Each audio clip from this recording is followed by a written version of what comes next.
Mohamed Achoui, secrétaire CSE PPG Silence Europe. Racontez-nous l'annonce du PSE. Date, méthode. La date c'était octobre 2020. On a été convoqué par la direction qui nous a un petit peu annoncé la couleur sans vouloir dire au départ que c'était vraiment un PSE. Et la semaine d'après, ça a suivi la première réunion qui nous ont vraiment confirmé le départ du PSE, quoi. Avez-vous effectué des actions judiciaires durant la mise en œuvre du PSE?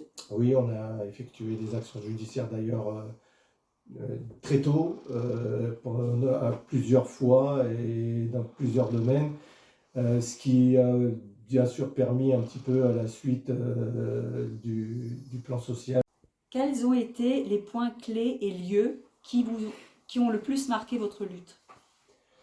Alors, les points clés, c'est la grève qu'on a effectuée devant le site, qui a été quand même importante, qui a fédéré et qui nous a permis un petit peu d'aller où on voulait aller. Comment avez-vous organisé votre résistance? On l'a organisé naturellement. Je crois que le fait que les participants, ceux qui vraiment ont adhéré un petit peu à l'action, étaient tous sur la même longueur d'onde, ce qui nous a permis un petit peu de suivre la bonne direction. Voilà. Au départ, on se posait la question si on allait sur un mouvement de grève ou sur une lutte plutôt judiciaire. Voilà, on a pris la décision, on a pris une bonne décision, on est parti sur plutôt la 2 secondes. Combien de temps avez-vous lutté? Alors, la lutte, elle nous a permis de tenir 14 mois. 14 mois, parce que je pense que la direction voulait boucler ça en 6 mois. Et les actions judiciaires nous ont permis un petit peu de prolonger le sursis, quoi. Quel était le pire souvenir du PSE? Alors, pour moi, personnellement, le pire, c'était au niveau de le choix qu'on avait fait par rapport au cabinet. Si vous voulez, avec l'expérience, je pense que j'aurais dû peut-être être un peu plus ferme avec le cabinet en question, puisque j'avais demandé de suivre la stratégie qu'on avait demandé avec notre avocat. Et j'ai l'impression qu'ils en ont fait qu'à leur tête. Et puis voilà, quoi. Je pense que ça a été un petit coup au moral au départ. Mais bon, on s'est vite rattrapé et par la suite, on a réussi à faire autre chose.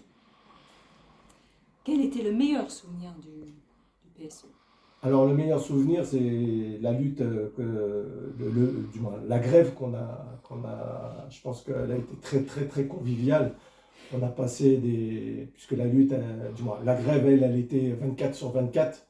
On a créé des équipes du matin, de l'après-midi, de la nuit.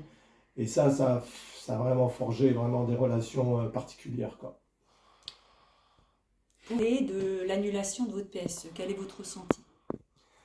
Une grosse fierté, surtout que moi je suis en lien direct avec notre avocat et quand j'ai reçu le message en question, je peux vous dire que ça fait du baume au cœur parce qu'on se dit du moins, toute cette lutte a valu le coup, quoi. Et voilà, je pense que c'est intéressant de savoir que voilà, quand on se bat dès le départ et qu'on va de déception en déception, parce qu'au départ, on était toujours rebooté, voilà, et à la fin, on réussit un petit peu à dire à la direction, voilà, on vous a eu quand même, avec toute la lutte. Si vous aviez un conseil à donner aux salariés ou élus confrontés à un plan de licenciement, ce serait lequel? De lutter, que voilà, on n'est pas des victimes, hein, comme on l'a toujours dit pendant la lutte. Au contraire, c'est pas parce qu'on a en face de nous un mastodon qu'il faut baisser les bras. Au contraire, on l'a prouvé, le fait d'annuler ce PSE, ça prouve que voilà, la lutte, elle apporte toujours satisfaction.